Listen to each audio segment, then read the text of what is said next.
Hello my friends, how are you? And welcome to another episode of the Ups and Downs for Star Trek Lower Decks 5th season. Now, it's been so long since I've seen you, we've changed months. I hope you had a lovely Halloween, if that's something that you're into, and I hope you had a lovely November the 5th, if, like me, you're a V for Vendetta fan. Anyway, I am really looking forward to hearing what people thought of this week's episode, because I have just spent several hours going through rather a lot of Easter eggs for it, so I do hope you will stick around for the cetacean observations. Everyone, thank you so much who has been following along, who has been subscribing, who's been commenting. You are awesome, you are wonderful. It really does make a difference when you do that. Thank you to everyone who's following on the socials. Now, I'm going to jump straight into the episode, so let us go with Season 5, Episode 4, A Farewell to Farms.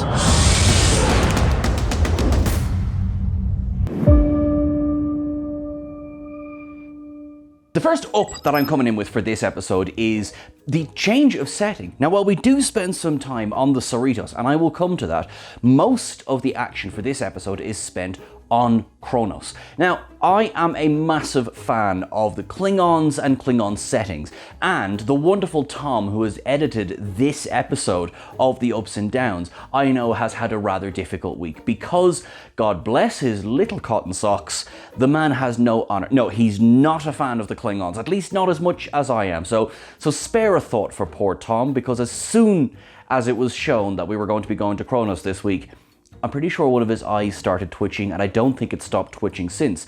In fact, I'm pretty sure he's sporting one of those Klingon eye patches right now. We're following Ma'a, the Klingon friend, if you like, of Mariner, who's been around since the episode Wage Douche, which of course introduced T'Lyn to Star Trek Lower Decks. And every memory I have of T'Lyn, who actually unfortunately isn't in this episode, it's still a happy memory to think that that's when we met T'Lyn. But yes, we've been following this character sort of off and on since then. And of course, the last big time that we saw him was when he really helped Mariner when they were on Sherbal 5. And in fact, that gets a shout out in this episode.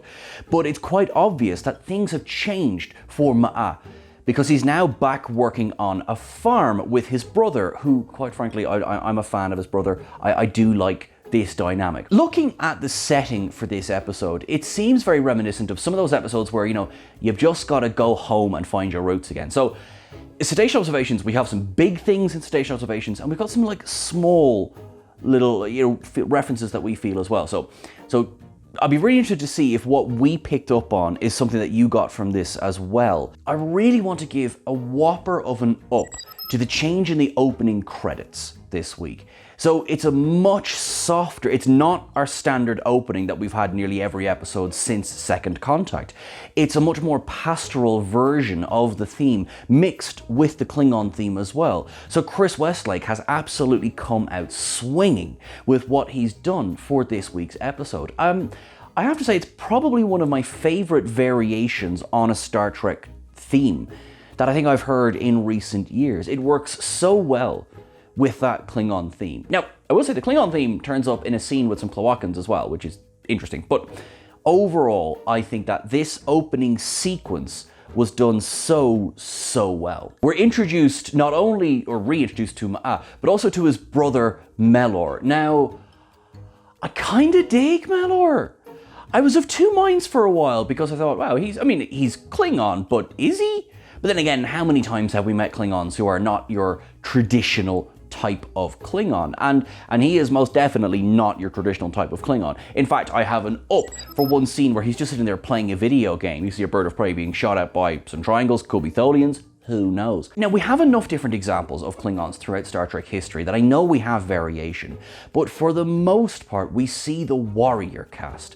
You know, we see that side of Klingon society. Now, we know back in Enterprise, for example, we saw some of the science side of Klingon society. We've seen in DS9 some of the more administrative side of Klingon society. And here we have the buffoon. You know, he's a farm worker. He's no interest in being an officer. He's no interest in working on a Klingon ship, at least not the Klingon ships that we're used to. He's quite opposite from Ma'a in that sense. And with that being the case, he has no feeling of, what's the word I'm looking for? There's no gravitas to working in the Klingon Imperial Defense Forces, because why would there be? He doesn't care.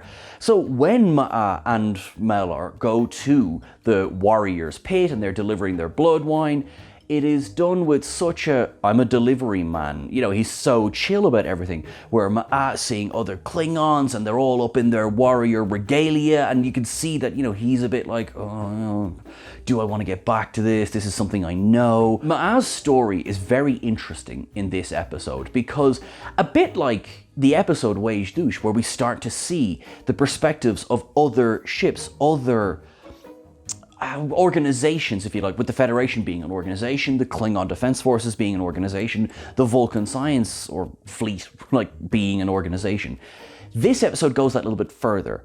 So when Mariner and Boimler arrive in the Warriors pit, she's been trying to contact Ma'at for the whole episode up to this point, and eventually she just kind of bursts in on him. She is so unwelcome.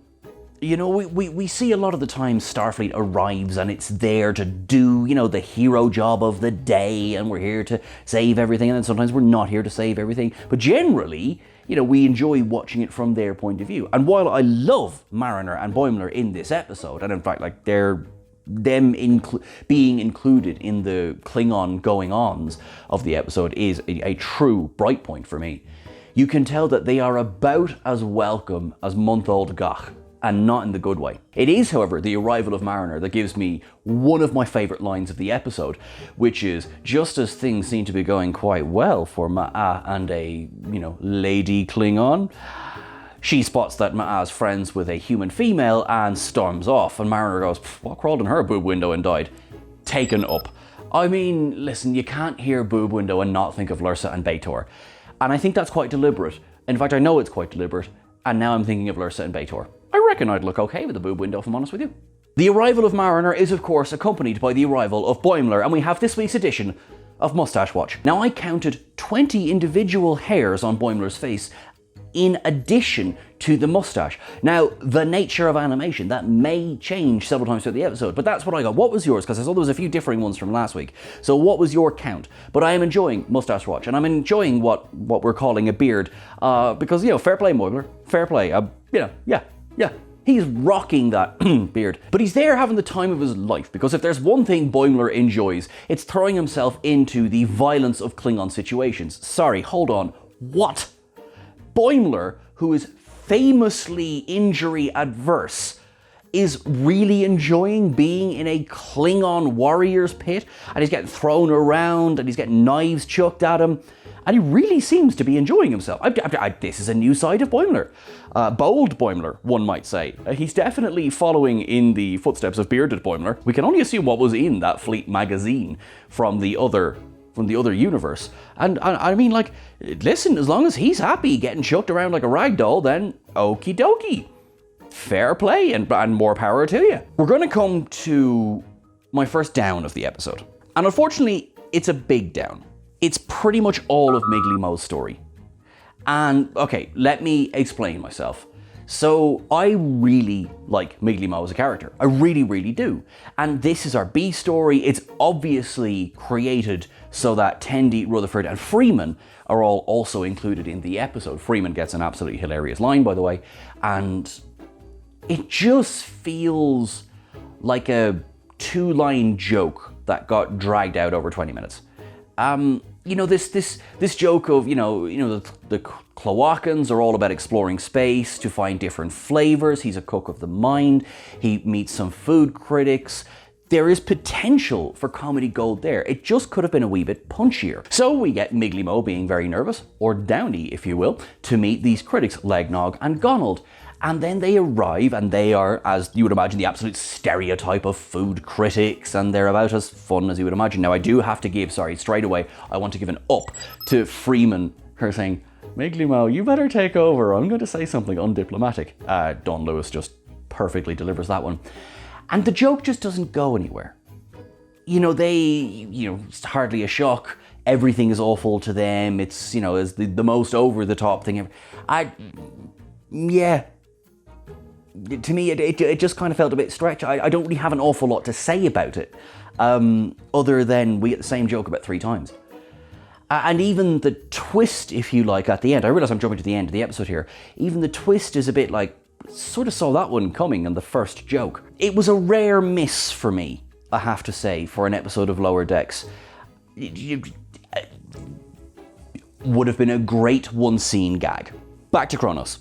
So, Boimler reveals himself, as anyone could imagine, to be an absolute expert in Klingon bureaucratic minutiae, taken up because of course he is, and he reveals that there is a way for Ma'a to sort of get some purpose back in life. Because what is Ma'a's problem? Only he was drummed out of the Klingon Defense Forces because he killed the brother of the person who's in charge of the fleet, Barg. So, this Klingon, Barg, has barred Ma'a from ever serving in the Defense Forces again. So much so that he is now in charge of the Oversight Committee. We will be coming to that in Cetacean Observations. Oh, don't you? It's going to be evolved Cetacean Observations this week. And he's in charge of that Oversight Committee, so he can just effectively keep denying Ma'a's appeals to rejoin the fleet. There's clearly something more going on here to Ma'a. It's not just that he's not serving. And it's very interesting as that plays out, because, of course, we know Mariner and Boimler. What are they going to do when they see a problem? They're going to go out of their way to try and fix it. That leads to them joining Ma'a, a reluctant Ma'a, in front of the Oversight Committee. And as they all walk in, we see the return of a familiar face. General Corinne from the Season 1 episode Envoys, which was the very first episode of Lower Decks that I did the ups and downs for. So yeah, I have a little happy moment there when I saw him back. But yes, he is also on this Oversight Committee. You know, his back is at him because he threw out his back while he was disemboweling a Romulan spy. As you do. Oh, Lower Decks, I love you. The way he greets, well, first of all, we're like, has Corinne changed at all? No, he completely upchucks into a lighted, kind of, not candle, fire. He upchucks into fire. And then he goes, Mariner! Brimbo! Immediate up. Brimbo. I kind of wouldn't mind being called Brimbo going forward. I was like, yeah, the way he delivers it, spot on, perfect. Good old Brimbo. Brimbo's mustache watch is now going to be a thing. And it was like, even Boimler was like, oh, my name's Boimler, but I'm happy to be even slightly remembered by you. This is awesome. And it's just like, everyone's so happy. Except Ma'a. He stands there, and Boimler, who knows about, the right of Jathurg, he's like, oh, we can do with an appeal and everything. And, Bark's just like, sure, whatever. I hate this guy. He's not getting a job back. Fine, let's pass some time.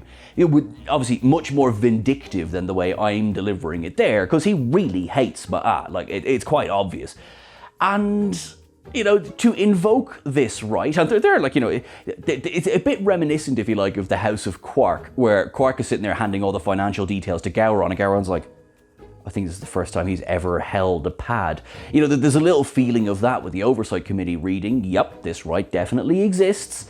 He can, it's a way for a disgraced Klingon captain to earn their position back in the fleet, and if he passes the right, he will gain his position back.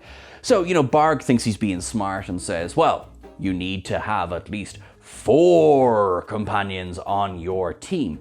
Myself and Jack actually had a conversation about, we're kind of like, well, does he need 4 companions, or does the team require 4 participants? I have settled on the team requires 4 participants, because otherwise we've got a big, massive continuity flaw in the whole episode. But we probably spent longer than we should have discussing this. Thus is how much we get into the weeds on these episodes. By the way, as you're watching this, do remember, check out Jack's articles for the ups and downs as well, because they are not copy and pastes of what you're watching here. All of us on the team, we have different ups, we have different downs, we have different interpretations. And so you're kind of getting the whole picture if you read the article as well. So that will be linked in the bio below. Okay, that was a bit of a tangent. Back to the episode. I do want to return to the Cerritos just for a second, because there is quite a funny moment when, after, quite predictably, Legnog and Gonald have turned down and kind of chucked up all over the first dish offered to them in the bar on the Cerritos. By the way, some people in the comments very upset that I called it 10 Forward or the Mess Hall. It's a bar. Okay, I see your comments. Chill.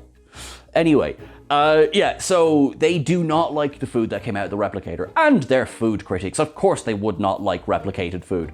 But We get a second scene then where Miglimo, with the help of Tendi and Freeman and Rutherford, cooks this incredibly involved and quite intricate meal. But there is a moment where, Miglimo's walking by and sees Tendi just amazingly chopping some food, and he's like, that's some incredible dicing. And she just goes, thanks, assassin training.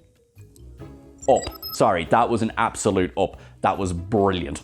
As part of the Rite of Juthurg, we get the return of what is effectively the Klingon Rite of Ascension. Like, you'll remember this from way back in the Next Generation second season, Worf walking along with those pain sticks. Spoiler, I guess, for Sedation Observations, but you knew it was coming. And yeah, just love seeing it again, because not only is it Klingons enjoy pain, what's not to love? We also get to see just the almost deadpan delivery of incredible electric shock to just talking again as normal. We see it from Boimler a lot. I want to give props as well to Melor, who is again completely antithetical really to what we think of as a Klingon. But he steps up for his brother. Granted, it might take a bribe, but he is there, And yeah, I really like him in this episode, because he plays that balance of everyone as being so Klingon as hell, and he's just like, I don't really care. It doesn't really make any difference to me. I've got blood wine to deliver. Oh, okay, there's money in it. All right, grand, I'll do this. And then I've got blood wine to deliver. So yeah, so I really enjoy pretty much all of his scenes, and especially when his expertise of being a farmhand comes into play for the second round of the Ritual of Juthurg, when effectively Barg just has them look after his Targ. By the way, Giant Targ gets an up, master replicas, you know what I'm going to say, plushie please. This leads, if you like, to sort of one of the climactic scenes of part of this rite. And that is, after Melor effectively pretty quickly takes down the Targ. Oh, by the way, before I forget, you have to give an up to Boimler's little yee when he jumps on the Targ. Jack Quaid, like, how much fun do you have in the recording booth? But we get, this kind of big swelling moment of, it sort of comes out, it says, he doesn't want to go back to that fleet, certainly not Barg's fleet, and it has completely spoiled how he sees serving as a Klingon officer. He was a captain of a ship, and because of the way Barg treated him and the rest of his fleet, he's lost any and all love for the job. So even though he's going through all of this with Mariner, with Boimler, with Melor, his heart's not in it. He says as much. And it's interesting to see, I guess you could say it's a bit of ennui, if you like, or it's certainly a disillusionment with what a Klingon warrior is supposed to love. So when Barg says the last part of the challenge is select one of your crew to be killed, he goes, fine, kill me. I select myself. Now, he's right in saying, I will take my honor to the grave, and he's right. Yeah, we do, however, sorry. Up, Boimler going, I volunteered to die. Mariner goes, stop it, no you won't. That was an up for me. But in that moment, I sort of believe I would have let them kill him. And I think it's a testament to how much the writing nails it, and the performance nails it, in that I really care. I mean, this is a character we've had minutes with. Yes, a couple of times, but not a character we know very well. And I did not want him to die. Granted, I have questions about how things play out.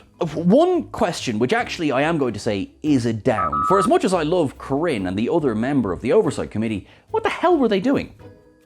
Like, what's the point of a 3-person Oversight Committee if the other 2 can't overrule that one? I mean, I get he runs it, and they do talk about a 2/3 vote can help to change things up, but okay, you're both bad at your jobs. There, you're getting it down. The other thing that I do want to down is I would be very interested to see the interpretation of the Prime Directive here. Now, yes, the Federation and the Klingon Empire are allies. Okay, yes, the Khitomer Accords are in place. Okay, I have not forgotten any of that. And although Mariner does address it later on, Mariner and Boimler are directly involved in the death of a Klingon officer. Now, you might say Klingon law covers it all, and you might be absolutely right. That might be the end of it.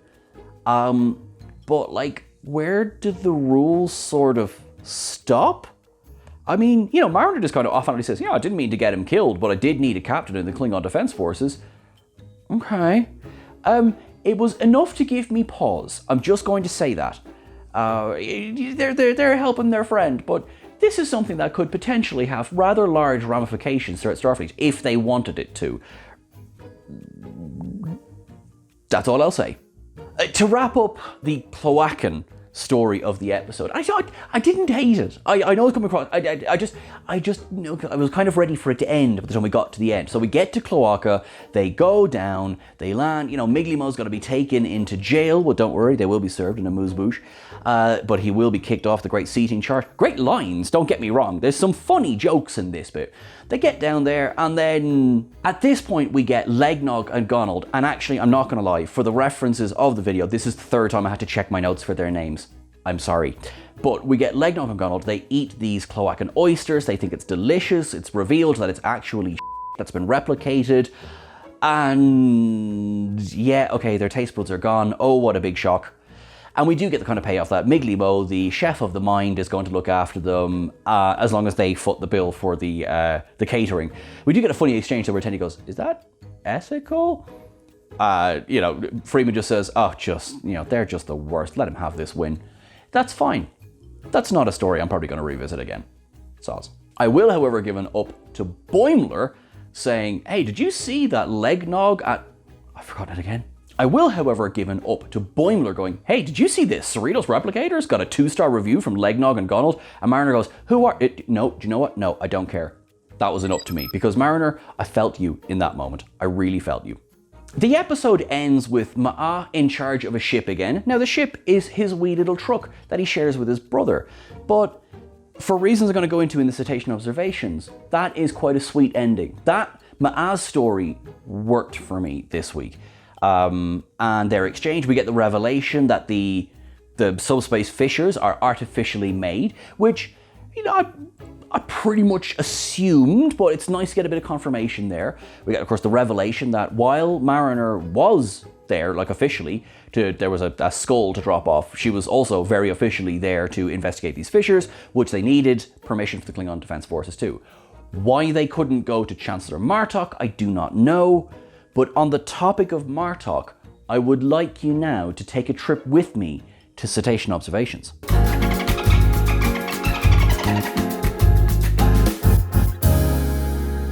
The first two Cetacean Observations that I want to single out, because they're both ups, are Mary Chieffo and Sam Witwer. Up and up, both guest star in this episode. Mary Chieffo, of course, Chancellor Laurel from Discovery. Amazing to have her back again. And Sam Witwer from just about every sci-fi property you've probably ever seen. I was first introduced to him as Crashdown in the reimagined Battlestar Galactica, and then of course he went on to just basically take over Star Wars. So fantastic that the two of them are in this episode. This episode for me is effectively a retelling of the life of Martok. You have Ma'a, who is at home. He is working on, you know, a lowly blood wine delivery van, and through trials has to prove himself to the oversight committee and then sort of work his way around it after being turned down by said committee to eventually earn a commission back to command a ship to continue on again. That is a very loose reinterpretation of Martok's story. So I do want to give, even though we're in Cetacean Observations, I know, I just want to give an up to the telling of Martok's story. And I'm going to go through it now kind of bit by bit in order. The first thing I want to do is I want to obviously talk about the name of the episode itself, A Farewell to Farms. So Ernest Hemingway wrote his book A Farewell to Arms that was loosely based on his own experiences as an ambulance driver in World War I. Hemingway himself got the title A Farewell to Arms from the George Peele 1590 poem, in which the character effectively retires as the Queen's champion. Both are kind of the end of battle, the end of war. They come at it from different directions. Hemingway's book was quite anti-war. There is an antipathy toward combat, and particularly Hemingway's book was quite anti what was going on in Italy at the time, with the rise of Benito Mussolini, who was of course the dictator who effectively invented modern fascism. All of that being the backdrop for a soldier quite disillusioned with what they went off to do and coming home again. Spoiler, Farewell to Arms, not a happy ending. But on the topic of endings, in a 2012 edition of A Farewell to Arms, there were included 47 alternate endings. And although I know that there's nothing like, there's no one's going, haha, you know, make sure you get that 47th ending there, Hemingway, who died quite a long time ago, 47 being one of the magic numbers of Star Trek. We get Captain Ma'a being knocked down by a Targ. Now, of course, Targs have existed throughout Star Trek since The Next Generation. I mean, there's an argument for that sort of messed up dog in Star Trek 3 could be a Targ, maybe a Targ that had some bad days.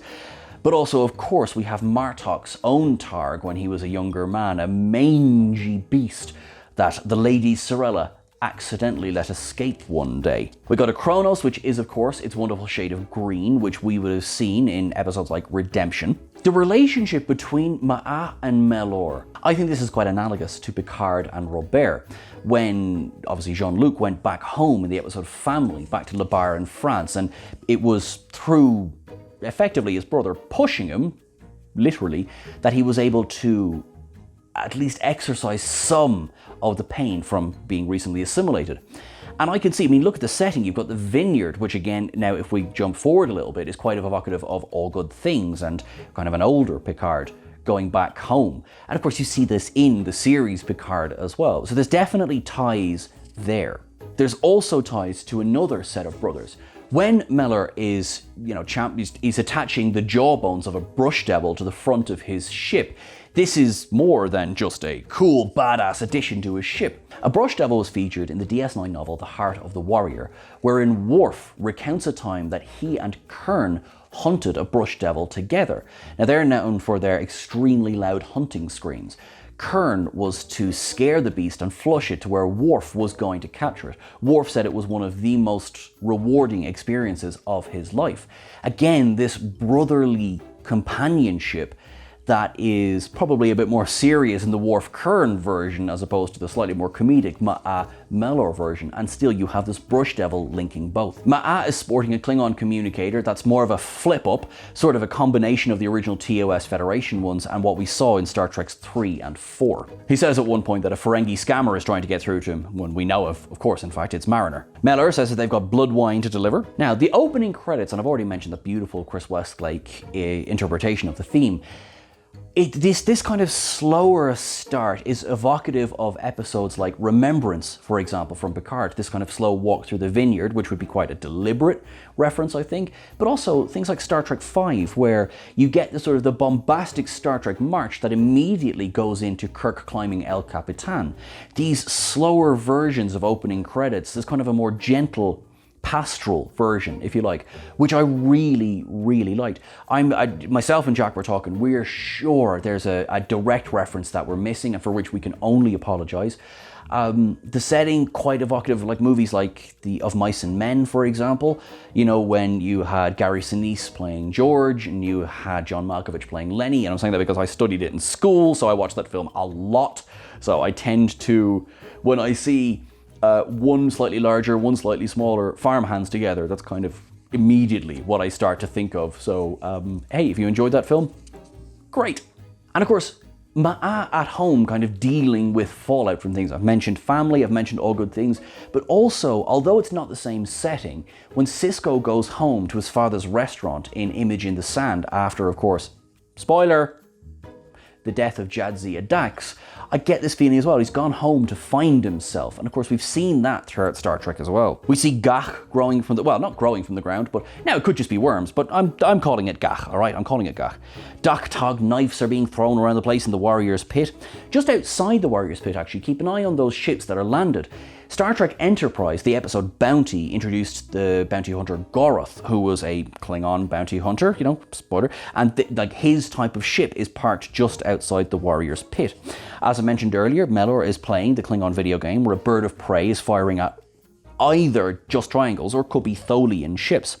We see mek'leths, we see Beitor's curved knife from Star Trek Generations, various different Klingon knives, almost too many to list, but we do see the Hekbat ceremony knife as well, because it's a big bin of knives. I mean, there's lots and lots of different ones. Not to mention, have a look at some of those bottles behind the bar as well. It's so much fun. Having said that, when they arrive to deliver their blood wine, the bartender goes out to them saying he had nothing to serve but bagol. You know, that's basically tea, because Jadzia Dax serves that to Kang, Koloth, and Kor in the episode Blood Oath, because she wants to remind them the fact that Curzon Dax shared Bagol with Kang in the past. We see a Klingon acid punk band playing on stage. Ma'a asks this beautiful woman if she is Parmach with the thrash lute player, and then of course we get the reference to Lursa and Beitor's boob windows. A lot of throwing around of the word Shadich, literally means second, but of course we remember that from Sins of the Father. The Cerritos collects Legnog and Gonald from the planet Paxson 4. Now, Paxson could be a reference to a couple of things. Darker Images #1 by Rob Leaf. Paxson, who is an Imperial officer in Star Wars. There you are now. Boimler, when in the Warrior's Pit, is so excited because it's the location of a famous piece of Martok's history, to which Ma'a corrects him and says, no, Martok's Warrior's Pit was in the Ketha Lowlands. It's a chain, which I just thought was a brilliant line. But yes, the fact that, the Ketha Lowlands, which is where we know Martok is from. Mariner gets a joke in about some Klingon skull that was being returned. Makes me think of Time's Arrow finding Data's head. There's joking about the Edict of Unreturned Favours, which, as far as I know, won't get me fed to a bear if I forget one, but I will try and return favours just in case. The Oversight Council. So where this could be just a throwaway joke, it's actually much more than that, and this is where we really get into the meat of the Martok references here. The Oversight Committee was headed by Kor, of course, Dahar Master from the original series, and who then was in several episodes of DS9, but critically once more onto the Breach, where we discovered that Kor, in his position as Dahar Master, blocked Martok's application for officer candidacy school, and with the mark of Kor against his name, that effectively blacklisted Martok from ever serving in the Klingon Defense Forces. There was obviously a whole different few ways that he did manage to get in, but that spurs the episode once more onto the Breach, and this Oversight Committee is the same one. So Barg is really playing a much more vindictive version of Kor here. Kor just felt that somebody from the Lowlands didn't really deserve role as an officer, whereas Barg specifically doesn't like Ma'a. In the Warrior's Pit, Boimler gets a chair thrown at him. Now maybe this is a stretch, but J.G. Hertzler had gone up for a few roles for Star Trek before he was invited to come in and audition as Martok. Now, he went in, and in his description he said he was going to play the role as a Picard does Klingon, as opposed to the kind of the gruff and growling and everything. And effectively, the casting team sat there and went, yeah, but could you play a Klingon though? So what he did is that he channeled his inner linebacker, he had played football in college, grabbed a metal chair and flung it across a room, catching half of his thumbnail and ripping it off in the process. Which is gross, but also, I mean, if that happened to me, I would want people to know about it as well, because people do bleed for their craft. I'm going to be very honest, and I want to apologise now to the food critic fans out there. I checked. I couldn't find a direct reference as to who Legnog and Gonald were based on, whether they were based on anyone in particular or just a kind of an amalgamation of food critics. I went and looked, and I apologise, it is absolutely not my area of expertise, so I am sorry for that. So please, if they are very clearly X and X, do let me know in the comments below. One moment where actually this is another up from me is when two effectively hover bikes are flying by the Oversight Committee and can almost crash in midair. And one turns to the other and says, "Experience beige!" And the other one goes, "No, you experience beige!" And brilliant. This is based on the 1990s VHS board game, A Klingon Challenge. That VHS board game featured Robert O'Reilly as Kavok, who would, based on as the game went, would give you commands, and if he said you were to experience beige, this means you are to be punished. So the fact that two flying by would go, "I want you to be punished, no, I want you to be punished," was just such a deep cut, and it worked for me so well. Also, did not love that the fact one of them had customized their motorbike with like batleths were holding on the front of it. Absolutely brilliant. I love the fact that, there's so many eye patches going on. In fact, how many Klingons are missing their left eye? But the one who lets them into the Oversight Committee not only has an eye patch, but also has a monocle. I thought that was cool as well. General Corinne, of course, returning from Envoys. A shout out to Romulan spies. There's a reference back at this read to Mordanian beef loin. Now, this might be a stretch, but the closest I could get was Mordan 4, which featured in the episode Too Short a Season, which is where, Karnas organized for there to be hostages. We see Mark Jemison, he gets younger throughout the episode. Might not be that at all. I just thought perhaps that was a reference to that. The Rite of Unending Pain is clearly a reference to the Rite of Ascension from TNG. We get our first, not only, but our first shout out to Kahless there, and of course Feklar, who is effectively the devil in Klingon mythology. Mariner bribes Melor with 1,000 Darsex, Darsex being a form of Klingon currency that's been mentioned in Bounty, Firstborn, Will You Take My Hand, The Broken Circle, leading to quite a funny, I stand with my brother. We see the return of Klingon pain sticks, someone is called a Patak. Tendi references her own assassin training when she's doing the dicing. Now, the Hogfish Galantine, it's said to come from Inara Prime. Now, that's obviously travelled quite some distance because Inara Prime is in the Delta Quadrant, because that featured in the Star Trek Voyager episode Remembrance, one that's, I've always found that quite disturbing, actually. But yeah, a nice deep cut there. The giant Targ is, of course, just wonderful and fun. The defeatist attitude. So this point of the episode, Ma'a is very evocative of Martok's post-incarceration. So we're talking after In Purgatory's Shadow by Inferno's Light, and really Soldiers of the Empire, where it takes kind of having the snot beaten out of him by Worf to really get that fire going inside him again. And you really see this between Ma'a and Barg. We get reference to month-old Gach. Boimler shouts at Ma'a to stop being a Ka'ach, which is Klingon for fool. He then references his own time on the Titan and how he returned to the Cerritos, that it didn't feel right, but ended up being the right thing for him. When going through the reviews that Legnog and Gonald have left in their previous, kind of the previous three reviews, we get a reference of the Shea de Salas, and Miglimo references their pod plant puree. To say that this is a deep cut. So the pod plants were referenced once before in the Lower Decks episode Reflections, but really this is a reference to the original series episode This Side of Paradise. This is where we get the Spock meme of I can love you, when those pod plants, which have been traveling through space, land on this planet and start to infect the local population. Now, that manages to inoculate anyone who gets sprayed against the deadly Berthold rays, so that's good, that's great.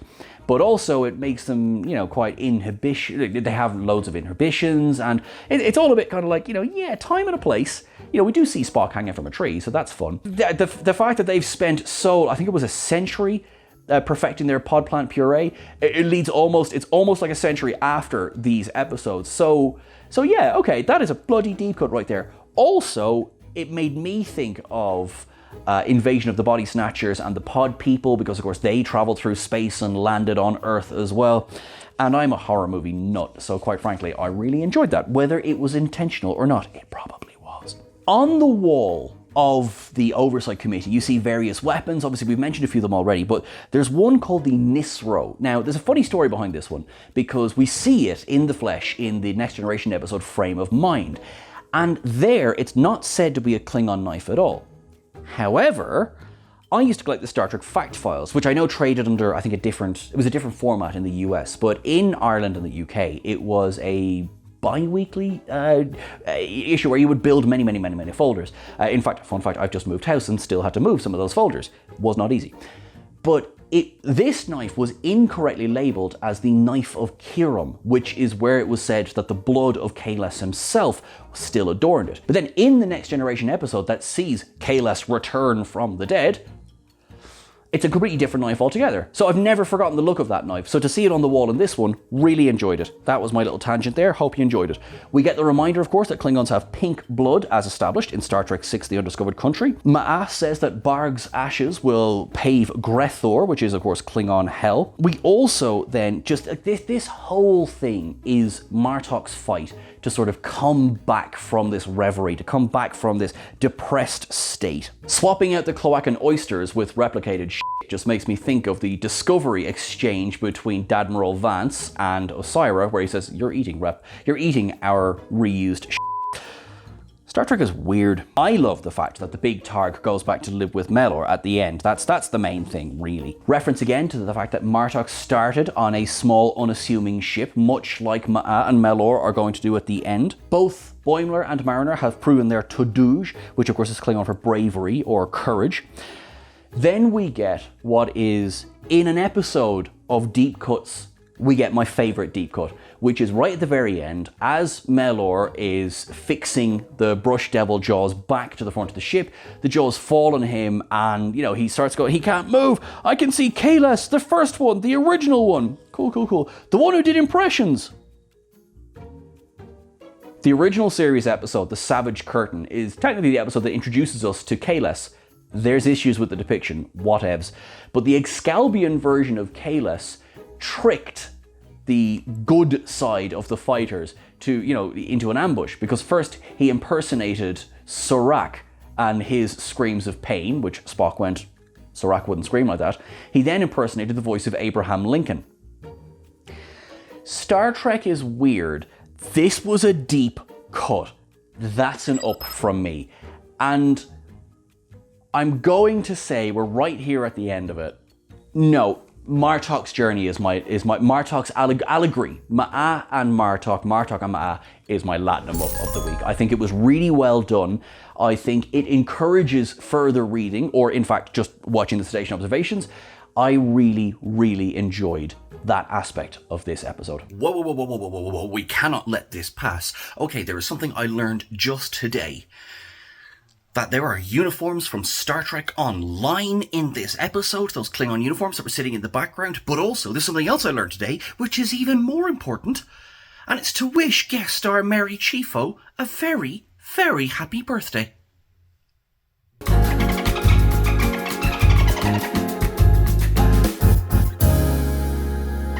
Now, folks, thank you very much for following along. I know this was a bit of a longer one than usual. There was a lot to get through. But this was, for Klingon lovers, this was fantastic. If you didn't like Klingons, I can only say I'm really sorry you had a difficult week. Sorry, Tom. You're awesome. I want to say thank you so much, everyone, for watching along. You are wonderful. You are awesome. You are brilliant. Thank you, everyone who likes, comments, and subscribes. Last week, obviously, in the Star Trek community, we lost both Jerry Taylor and Terry Garr. And at the time of recording the Ups and Downs, we were able to include a tribute for Jerry Taylor. So this week as well, we offer our deepest condolences to the family of Terry Garr as well. There is one comment that I would like to highlight. This person lost someone quite close to them last week, and they found a little bit of solace from kind of watching our video last week, and they left a comment and they thanked us, and I just want to say publicly, I mean, I've thanked them in the comments, but I want to say thank you again right now for letting us know that if in any way we managed to help or to put a smile on your face for a few minutes, that means a lot. So I really want to say thank you so much for sharing that with us. And indeed, anyone out there who's going through any kind of hard time, or anyone who's struggling in any way, community is a wonderful thing. I know, like every community, the Star Trek community, we tear ourselves apart every 5 minutes, but there is that core love of the franchise that runs through everything. And in that respect, we are a community and we are there for each other. And I think that's something that particularly now bears remembering. So thank you very much. Thank you all very, very much. I will see you next week for another episode of Ups and Downs. I hope that you are enjoying things like the quiz, for example. We had our first contact quiz, went live this week. How did you do? It was a little bit of a longer one this week as well. Bit of a theme for this week, I know. But thank you very much. You're all awesome. You're wonderful. I will see you next week. Live long and prosper. You are the best.